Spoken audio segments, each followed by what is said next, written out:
पिछले साल भी सोचिया सी कि होर मुहब्बत नहीं करनी, दिल किसे नू नहीं देना, जान तली ते नहीं तरनी।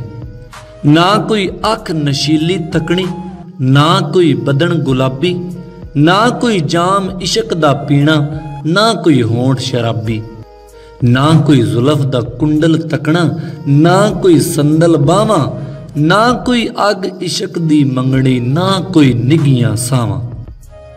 इस वरे मैं सोच रहा वां अपने आप नू कोल बिठा के रोज एक फोटो खिंचा, अपना हाल सुना के खुद नू अपना हाल ही पुछा।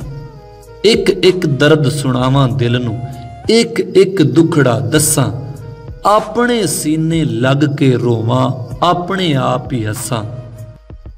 घुप हनेरियां रातां कोलों भोरा ना घबरावां, रस्सी सुट के अंबरां विचों चानन कढ लियावां। इस वरे भी सोचिया है कि होर मुहब्बत नहीं करनी, दिल किसे नू नहीं देना, जान तली ते नहीं तरनी।